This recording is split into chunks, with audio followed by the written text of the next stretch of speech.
설명회를 시작하고자 합니다. 목차는 다음과 같은 순으로 진행이 될 예정이고요. 일단 저에 대한 소개를 먼저 해보자면 제가 1학년 때부터 이 창문여고 학생들이랑 같이 시작을 했던 인원수가 3명으로 시작이 되었었습니다. 근데 지금 현재로는 2학년이 됐고 이제 중간고사까지 반응 인원수를 봤을 때 15배 이상이 되었고요. 그리고 수준별 수업으로 확장을 하게 돼서 두 반 중에 한 반은 이미 마감을 한 상태입니다. 저는 관내 성북구 다수의 학교를 담당한 그런 경험을 가지고 있는 강사이고요. 이제 최대 7개 학교까지 담당을 하였고 성적 향상과 인원수 확장 부분에서 모두 이제 상향 곡선으로 인정을 받고 있는 강사입니다.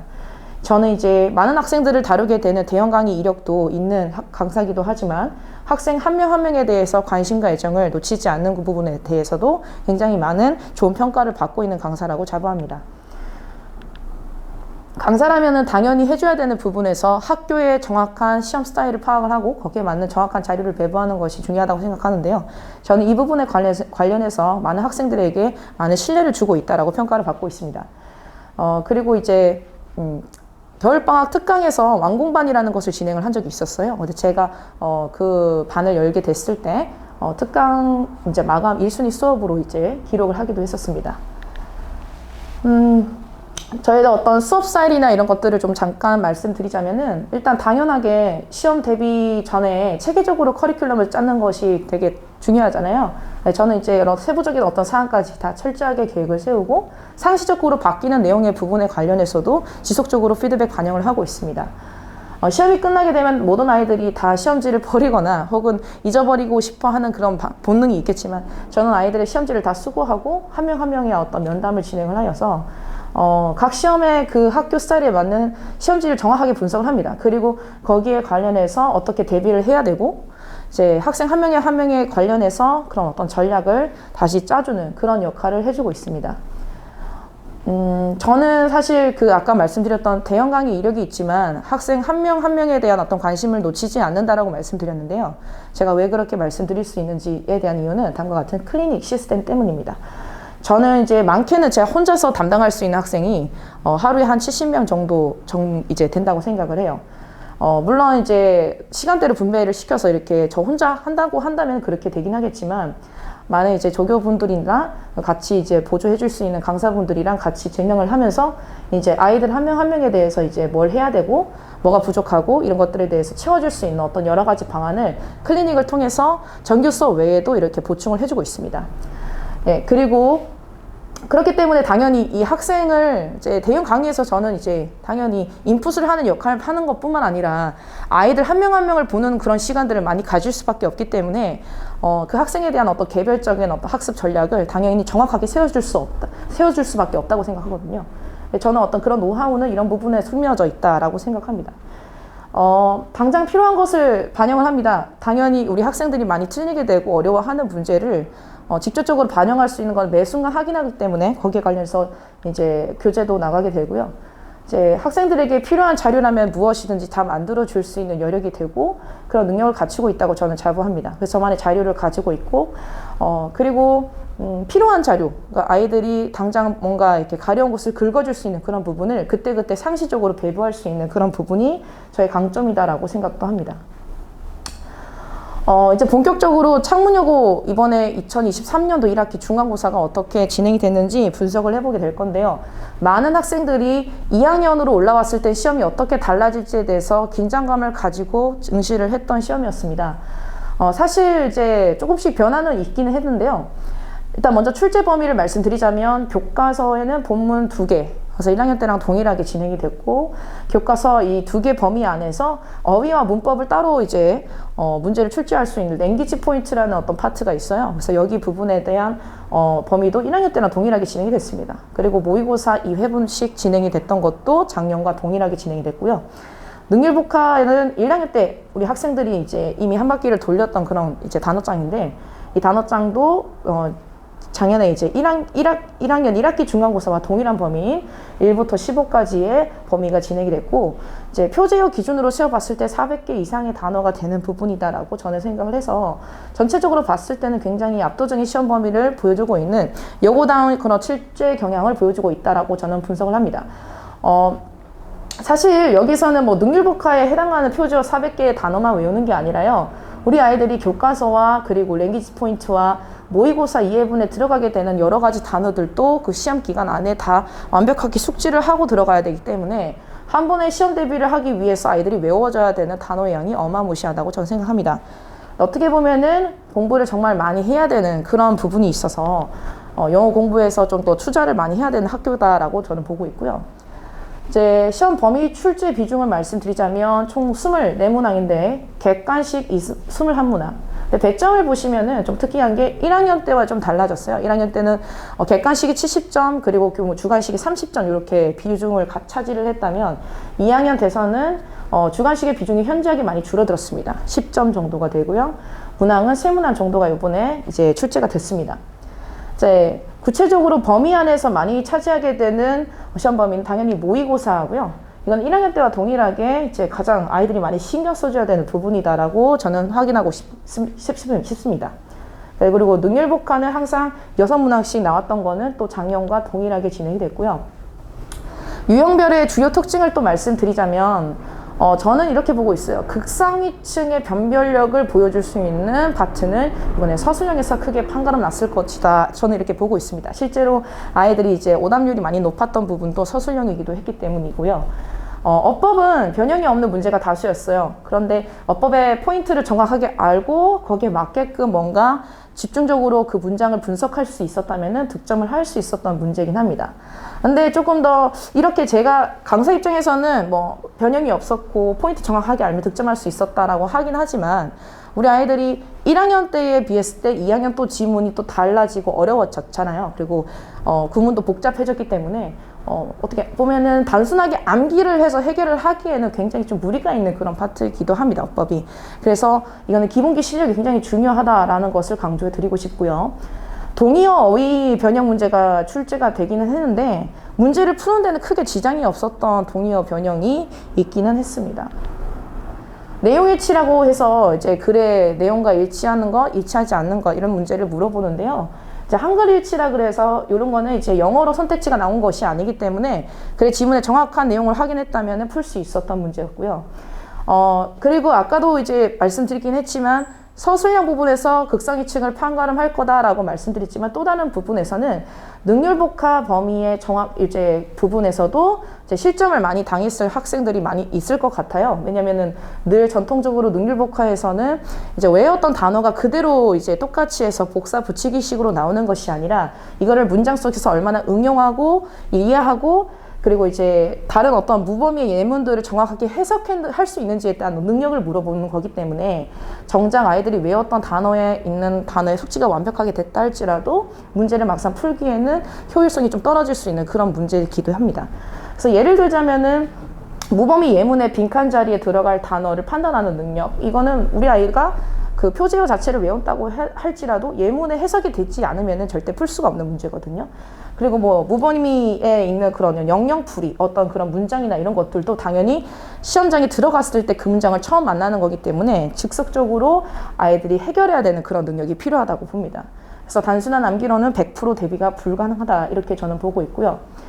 이번에 한 문제 나왔던 지층 추론 문제가 하나 있었는데 지층 추론의 문제가 잘 나오지는 않지만 이번에 한 문제가 나왔었어요. 근데 이 문제가 저는 좀 독특했던 게 아이들이 좀 이제 뭐 말 그대로 독해를 진짜 기본적으로 단순하게 해석을 했을 때 풀 수 있는 추론 문제가 아니라 약간의 구문적 이해가 필요한 즉 어법성을 좀 고려를 해줘야 되는 그런 추론 문제였다라고 저는 봐서 의외로 이런 부분에서 실점을 당했던 아이들은 좀 구문 실력이나 어법 실력이 약했던 아이들이 이런 부분에서 이제 함정에 넘어가긴 하더라고요. 그래서 이런 부분은 좀 이제 중요한 특징으로 봤습니다. 아이들한테 늘 강조했던 부분이 흐름 문제에서 만약에 실점을 당했다. 그렇다면 굉장히 타격이 클 거다라고 얘기를 하는데요. 왜냐하면 단순한 암기 문제로 이제 취급을 하기 때문에 오히려 이런 부분은 무조건 득점을 해야 되는 부분이다라고 저는 강조를 합니다. 그래서 변형이 당연히 없었기 때문에 실점했을 때는 굉장히 큰 타격을 줄 수 있는 그런 문제입니다. 그럼 핵심 문항을 좀 소개해 드리자면은 아까 무범위 예문을 즉석으로 해석을 해서 빈칸 안에 들어갈 정확한 단어를 골라 집어넣는 그런 능력이 필요하다고 말씀드렸는데요. 좀 독특한 건 뭐냐면 이 무범위의 예문이 우리 아이들이 쉽게 일상생활에서 접할 수 있는 그런 문장들이 절대 아니라는 거죠. 보시면 아시겠지만은 경제, 정치, 사회 이런 부분, 뭐 정부의 어떤 계획 이런 부분에 대한 소재가 나오기 때문에 우리 아이들이 이런 것들의 문장을 교과서나 모의고사나 이런 것들에서도 이제 충분히 다 이렇게 보기가 쉽지가 않은 그런 문장들이죠. 그래서 이런 것들이 아이들이 좀 어렵게 작용하지 않았을까라는 저는 생각을 하고 있고요. 이제 여기는 이제 빈칸에 들어갈 단어 고르는 건데 능률복합 빈칸 추론 문제예요. 원래는 1학년 때는 요 정도의 길이의 지문 수준이 아니었고 한 요 정도 이렇게 되는 이제 장문이었는데 이제 그 길이가 굉장히 좀 넓어졌죠. 개념을 설명하는. 그래서 이것도 기본적인 어떤 독해 실력이 있어야 풀 수 있는 문제였습니다. 영영풀이 문제는 이것도 다 아이들이 시험장에서 그냥 그때 바로 보고 해석해서 풀어야 되는 그런 문제이기도 하고요. 서술형의 핵심 구문 영작 문제라고 말씀드리는 건 요거 서술형이 이번에 세 문제가 나왔는데 그 중에 한 문제는 좀 많이 쉬울 수 있는 문제입니다. 그렇지만 범위가 굉장히 많았고 그 많은 범위 안에서 중요 문장들이 핵심 어법에 맞는 문장들이 나와서 영작을 하라는 것이 문제가 나오기 때문에 솔직히 말해서 모든 문장을 다 암기를 하고 들어간 학생들은 없다고 저는 생각을 해요. 그 중에서도 좀 중요한 문장을 골라서 영작을 하라는 문제가 나온 거죠. 이거를 암기가 이미 되어 있던 학생들은 이제 풀 수 있었겠지만 그렇지 않은 학생들은 조금 어렵지 않았을까. 구문적 실력이나 영작의 기본 바탕이 되지 않았다면은 어려울 수 있었던 그런 문제이기도 합니다. 내용의 서술형이라고 말씀드리는 건 이런 부분인데 아이들이 보통 이제 객관식으로 내용 일치 문제를 풀어내잖아요. 근데 여기선 서술형으로 이 개념에 대해서 설명을 할 수 있어야 되고 질문에 나온 대로 그리고 이제 예시로 언급된 문장을 우리말로 쓰라 이런 말은 개념에 대한 어떤 부연 설명을 정확하게 찾아낼 수 있는지 그런 것들도 물어보는 겁니다. 그래서 사실 이제 좀 능률복화와 서술형 중심적으로 제가 핵심 문항을 좀 말씀드렸어요. 그 말은 즉 무슨 말이냐면 창문여고 영어 시험의 고득점을 하기 위해서는 서술형과 그리고 능률복화 범위를 확실하게 잡을 수 있어야 된다는 것을 강조해드리고 싶은 겁니다. 자, 그러면 시험 대비 전략을 좀 더 구체적으로 확인해 보겠습니다. 변형에 대비를 하기 위해서 어휘량을 평상시에 항상 많이 늘려야 됩니다. 이게 가장 중요하고요, 당연히. 고등 영어를 정말 정확하게 그리고 확실하게 대비를 하고 싶다면 평상시에 단어 실력이 굉장히 중요하다는 것을 학생들이 많이 알게 되는 사실입니다. 그래서 능률복화 단어는 학교 시험 유형에 맞게끔 반드시 공부를 해줘야 되고요. 학교 시험 유형이 이렇게 A타입으로 나오는데 B타입이나 C타입으로 공부하게 된다는 거는 거의 이제 관역을 정확하게 맞추지 못할 가능성이 높다는 거죠. 그래서 항상 그거에 맞게끔 공부시키고 저도 거기에 맞게끔 자료를 만들어주고 있습니다. 모든 지문의 핵심어 소재 위주로 대입학을 해야 되는 건 당연히 중요하지만 이게 수능적 사고에서 좀 평가원이 좋아하는 스타일로 조금 대비를 하기 위해서는 수능적 사고가 좀 있어줘야 되는데 그러니까 우리 아이들이 이런 게가 있어요. 뭔가 선택지에서 내가 알고 있는 핵심 단어가 나왔어. 그러면 이게 무조건 주제다. 이렇게 생각하는 경우가 있는데 이렇게 단어 짜맞추기 식의 학습이 이때 계속 연습이 되어 있다면 익숙해져 있다면은 창문여고 영어 시험에서도 이제 오답률이 높을 수밖에 없어요. 평가원이 좋아서 하는 스타일을 그대로 반영한 거라고 저는 보고 있는데 수능적 사고가 같이 있어야 된다는 거죠. 한마디로 그래 단어를 짜맞추기 식으로 선택지를 고르는 것이 아니라 글의 핵심적인 논리를 정확하게 파악할 수 있는 훈련이 필요하다는 거죠. 단어는 똑같지만 완전 내용이 다른 것들이 충분히 선택지에 많이 숨겨져 있거든요. 그거를 정확하게 감별할 수 있는 그 능력이 굉장히 중요합니다. 당연한 말이겠지만 등급별 수준에 맞는 접근 방법을 취해줘야 되겠죠. 우리 아이가 6등급, 7등급인데 어려운 영작 문제나 풀고 있으면은 그거는 적합한 방법이 아니라고 저는 생각을 합니다. 얘는 당당하는 강사의 지시대로 뭐가 중요하고 뭘 어떤 식으로 공부를 해줘야 되는지를 그때그때 피드백을 받아야 된다고 보고 있고요. 어법의 핵심 포인트를 스스로 찾아낼 수 있는 힘이 있어야 됩니다. 많은 아이들이 어법 문제를 접근하게 될 때 밑줄에 어법상 어색한 것을 고르시오 이렇게 문제를 접근하게 됐을 때는 그냥 무작정 그냥 느낌적으로 감적으로 그냥 이건 좀 보기가 어색하니까 이렇게 가는 경우가 굉장히 많아요. 그렇지 않고 어법의 핵심 개념이라는 것이 녹아있는 것 안에서 반드시 문장 안에 적용이 될 수 있도록 스스로 포인트를 찾아낼 수 있는 능력이 있어야 됩니다. 그러기 위해서는 스스로가 구문 분석을 정확하게 할 줄 알아야 되고 거기에 맞는 중요했던 핵심 어법 포인트를 직접적으로 골라낼 수 있는 능력이 있어야 됩니다. 그리고 이제 학교에서 담당하는 영어 선생님이 되게 많으시기 때문에 반마다는 좀 다르시긴 하겠지만 기본적으로 학교 선생님이 강조하는 내용을 놓치지 않아야 된다는 것은 당연히 우등생에 있어서 필수 조건입니다. 그래서 연계율이 높은 학교로 저는 보고 있기 때문에 수업 시간에 정확하게 선생님의 말을 귀 기울여 듣는 것이 가장 중요하다. 저는 이렇게 보고 있고요. 저만의 어떤 시험 대비 전략이다라고 한다면 파트별로 좀 나눠서 설명을 드리겠습니다. 어휘, 당연히 학교 유형에 맞는 단어 시험, 그리고 그런 암기법을 전수해주고 있습니다. 스페셜 단어 시험을 제작을 하여 실전 감각을 익힐 수 있도록 유도를 하고 있고요. 그래서 저는 하나의 어떤 시험 범위도 여러 번 이제 반복해서 이제 아이들한테 시험을 치게 하기 때문에 각 시험 스타일의 다른 유형으로 이제 3회 정도를 반복하고 미통과 시 재시험을 통해서 아이들이 확실하게 공부할 수 있도록 유도하고 있습니다. 다음과 같은 이제 특별 자료도 만들어주고 있고요.